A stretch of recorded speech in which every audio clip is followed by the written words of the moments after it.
అవతల భార్య గారికి శరీరంలో ఆరోగ్యం కలిగింది కాబట్టి ఆయన ఏమి ఇవ్వలేడు? శంకరుడు ఆరోగ్యాన్ని ఇవ్వగలడు, సమస్తం ఇవ్వగలిగినటువంటి వాడు.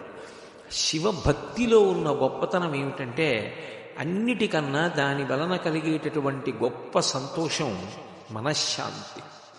ఇంతటి మహాశక్తివంతుడు, ఇంతటి పరబ్రహ్మం నావాడై ఉండగా, నేను ఆయనని నమ్ముకుని ఉండగా నాకు ఉపద్రవం జరుగుతుందా? ఒక్కనాటికి జరగదు.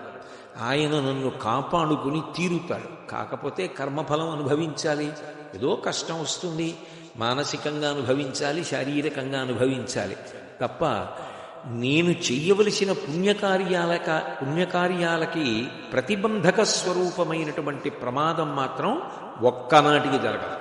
ఎందుకు జరగదు? ఏమిటి నీ విశ్వాసం అంటే, నేను శంకరుడి పాదములు పట్టి ఉన్నాను, ఆయన పాదములు పట్టి ఉండగా నాకు అటువంటిది జరగడానికి వీల్లేదు, జరగదు. ఆయన ఉన్నాడు, ఆయన శంకరుడు. శంకరోతి ఇది శంకర, శుభములను చేకూరుస్తాడు.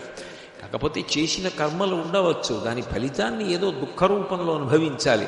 అది శారీరకం కావచ్చు, మానసికం కావచ్చు, అంతవరకే. అందుకే ఆయన ఉన్నాడు అన్నది ఒక పూనిక, ఆయన ఉన్నాడు ఒక ధైర్యం, ఆయన పాదములు పట్టుకున్నాను ఒక ధైర్యం, ఆయన చెప్పిన మాట పట్టుకుని బ్రతుకుతున్నాను, ఆయన నన్ను కాపాడతాడు, శాంతికారకం. మీకు ఎన్ని ఉండనివ్వండి, మనశ్శాంతి లేనప్పుడు దాని వలన కలిగే ఉపయోగం ఏముంటుంది? శాంతి అన్న మాట ప్రయత్నపూర్వకంగా సాధించుకోగలిగినటువంటి శక్తివంతుడు మనుష్యుడొక్కడే. మిగిలిన ప్రాణులకు శాంతి అన్న మాట అర్థమయ్యే అవకాశం లేదు. అసలు ఆ శాంతి లేకపోతే, శాంతము లేకపోతే అసలు ఆ జీవితానికి అర్థమే లేదు. శాంతము లేక సౌఖ్యము లేదు సారసదల నయన అంటారు త్యాగరాజస్వామి.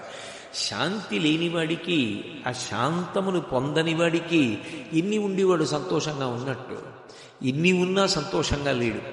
ఆ ప్రశాంతత మనసులో ఉందనుకోండి, ఎంత ఐశ్వర్యం ఆయనకి బాహ్యంలో ఉందన్న ప్రశ్న అన్వయము కాదు.